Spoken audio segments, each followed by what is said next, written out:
तुमसे मोहब्बत है तो आकर हमसे इजहार करो। ए नैना जी, हम भी किसी का पीछा किया नहीं करते। आग सूरज से निकलती है, जलना जमी को पड़ता है। आग सूरज से निकलती है, जलना जमी को पड़ता है। मोहब्बत निगाह करती है, तड़पना दिल को पड़ता है। बहुत बहुत शुक्रिया। आइए अपने साज और राज के माध्यम से प्रस्तुत करते हैं group dance. Ladies group dance. जय हिंद, जय Bharat, I love my India.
वाह वाह वाह, क्या बात है। जितना भी तारीफ किया जाए कम है।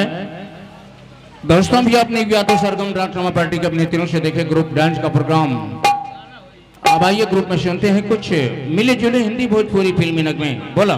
हिलाओ माई, हिलाओ माई, हिलाओ माई, हिलाओ माई टेस्ट। हुस्न वो बेकार हैं जो कोई चाहने वाला ना हो, मर्द वो बेकार हैं जो काम करने वाला ना हो, वीरेंद्र। रास्ता वो बेकार है जिसमें गर्दाना हो, पान वो बेकार है जिसमें जर्दाना हो, औरत वो बेकार है जिनके सर पर पर्दा ना हो, हमारे भारत का नौजवान वो बेकार है जिनके सर पर 2-4 लाख कर्जा ना हो। कर्जा लेकर खूब खाइए, अमृत मोहन भो, जिसका लेना कुछ ना देना, कर्जा खाकर मार जाना। हेलो, औसत हो का हुई? पन्ने होई, हाय दैया, आई दहिया टूटत हो, और धकिलाते मुकी खान दी। जवानी होई, हाँ, अब बिजली अंगुरी गड़ा के चलना तब बाद में परेशान। का हुई? हेलो, आइए दोस्तों आइए ग्रुप का पहला नगमा सुनते हैं फिल्म सरगम से। डफली वाले डफली बजा आ, मेरे घुंघरू बुलाते हैं। हेलो तो आइए ग्रुप का पहला नगमा फिल्म सरगम से सुनते हैं।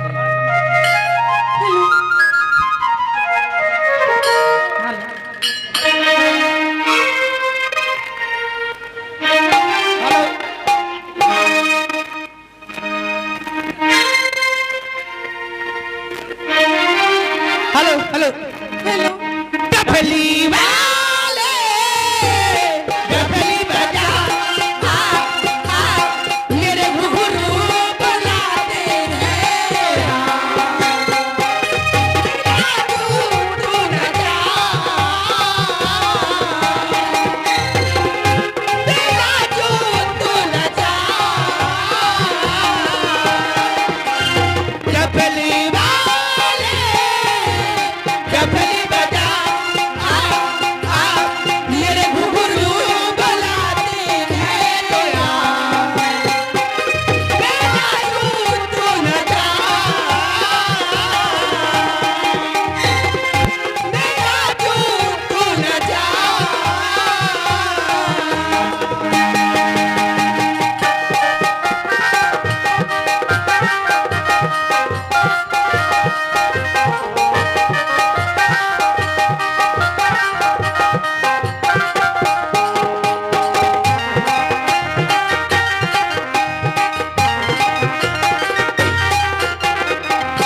तेरे बिन में क्या मेरे बिन तू क्या एक दूजे में हम अकेले दोनों की मन के मिलन के लगे हैं सरगम के मेले हाय हाय हाय तेरे बिन में क्या मेरे बिन तू क्या एक दूजे में हम अकेले दोनों के मन के मिलन के लगे हैं सरगम के मेले इन्हें भी बुलाओ इन्हें भी दिखाओ इन्हें भी बुलाओ इन्हें भी दिखाओ कहाँ है ये दुनिया वाले डफली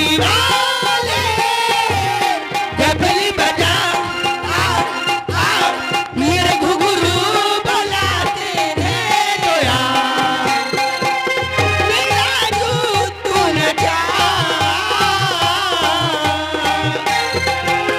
मेरा यूं तू न जा